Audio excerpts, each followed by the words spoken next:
मेरे सामने विराजमान गोभक्त प्रबुद्ध नागरिकगण, सर्वप्रथम तो सब स्वामी जी यहाँ पर विराजमान हैं। अपनी बात को मैं रामचरितमानस के एक प्रसंग से शुरू करता हूं कि लंकिनी हनुमान जी को कहती है कि तात स्वर्ग अपवर्ग सुख धरिय तुला एक अंग तूल नता ही सकल मिली जय सुख लवर सत्संग। तुलसीदास जी कहते हैं कि सुत दारा और लक्ष्मी तो बैरी के भी होए, हरि कथा और संतों के जो दर्शन है वो बड़ी किस्मत से प्राप्त होते हैं। तो हमें आज षटतिला एकादशी को, आज मकर संक्रांति को स्वामी जी के दर्शन मिले हैं, इनका सत्संग मिला है। मुझे संगरी आयु हुए लगभग 1.25 साल हो गया है और मैं अपने को सौभाग्यशाली मानता हूं और ये मेरे सौभाग्य का उदय है कि स्वामी जी के दर्शन इस पवित्र भूमि पर मुझे हुए हैं। हमारा आज का जो विषय है वो इस नंदीशाला का, इस प्रकल्प का उद्घाटन है। इसी प्रकल्प को लेकर के हम सभी यहाँ पर उपस्थित हुए हैं। गाय का भारतीय जीवन के अंदर केवल मात्र धार्मिक महत्व नहीं है, केवल मात्र गाय आस्था का विषय नहीं है। गाय हमारे लिए सामाजिक, आर्थिक, वैज्ञानिक और सांस्कृतिक एकता का प्रतीक है। हमारे वेदों में गाय के बारे में लिखा हुआ है। ऋग्वेद, अथर्ववेद और यजुर्वेद, तीनों वेदों में गाय के बारे में लिखा हुआ है। ऋग्वेद में कहा गया है कि गाय का घी कृष्ण के शरीर को ऊर्जा देने वाला होता है और गाय का दूध कांति देने वाला होता है। यजुर्वेद के अंदर लिखा हुआ है कि गाय का दूध पोषणकारी है। अथर्ववेद में लिखा गया है कि गाय जो है समस्त संपत्तियों में सबसे ऊपर है।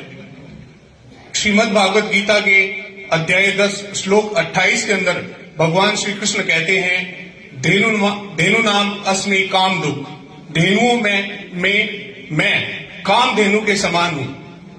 हमारा गरुड़ पुराण, उसमें गोचर के महत्व को बताते हुए लिखा गया है कि जो व्यक्ति गोचर पर खेती करता है या गोचर को नष्ट करता है, वो व्यक्ति वैतरणी को पार नहीं कर पाता है, भवसागर को पार नहीं कर पाता है।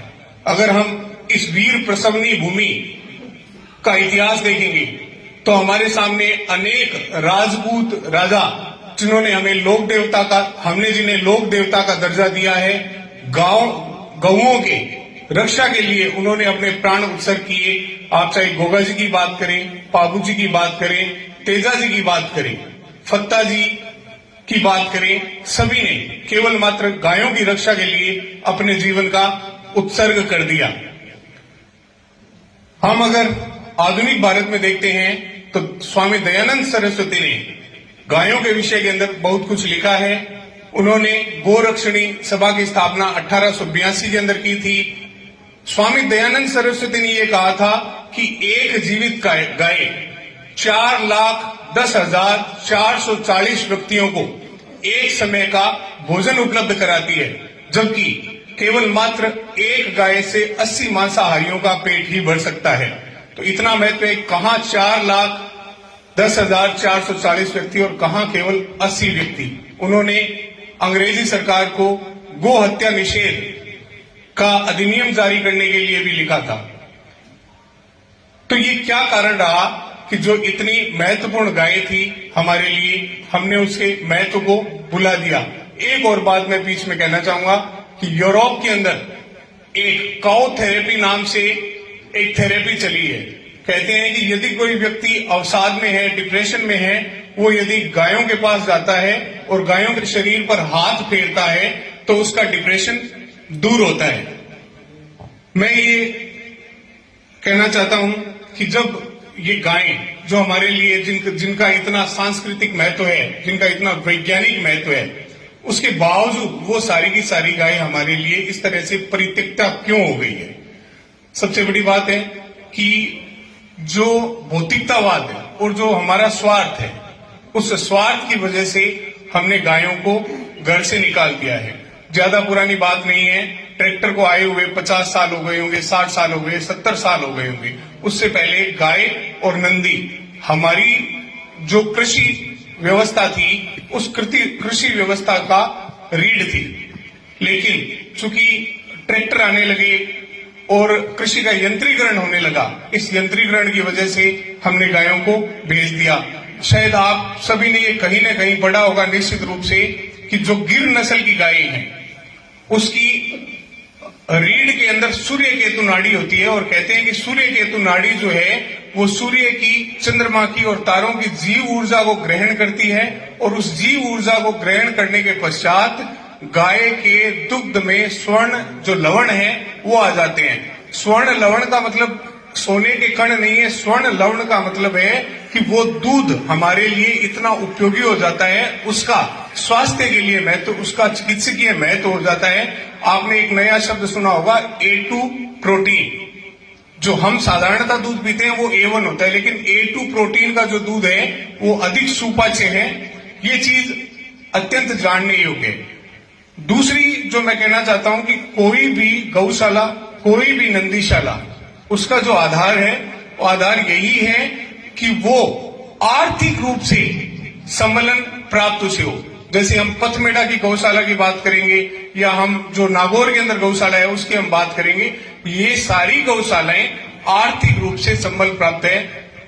यहाँ एक विष्णु शर्मा जी हमारे कृषि उपज मंडी समिति में है, मैंने उनको काम करते हुए देखा है। वो गौशालाओं को आर्थिक संबलन के क्षेत्र में कार्य कर रहे हैं कि हमें किसी के आगे गौशालाओं को चलाने के लिए हाथ फैलाने की जरूरत नहीं पड़े। हमारी गौशालाएं स्वयं ही अपना खर्चा वहन कर सके।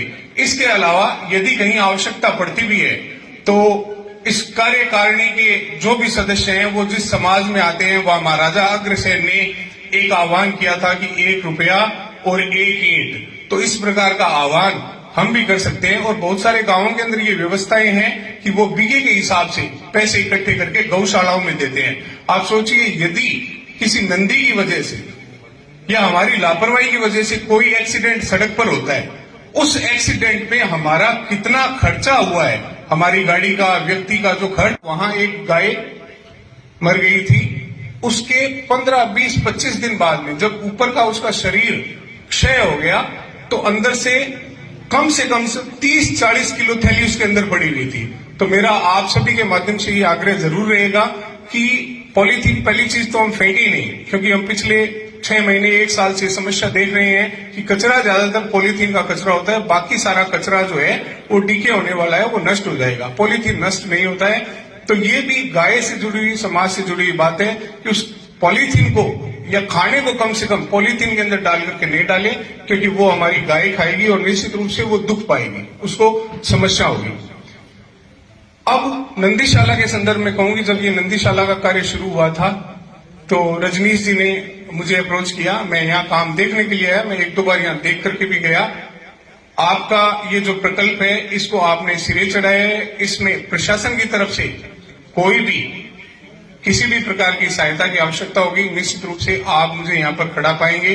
अगली जो बात है वो यहाँ से सड़क की बात है, वो मैं मेरे मुख से नहीं कहूंगा, क्योंकि उसके बारे में आदरणीय हमारे पूर्व विधायक शापिनी जी जो हैं वो आपको बताएंगे। आपने मुझे यहाँ पर बुलाया, उसके लिए आप सभी का आभार। एक बार फिर से आपको मकर संक्रांति की हार्दिक शुभकामनाएं।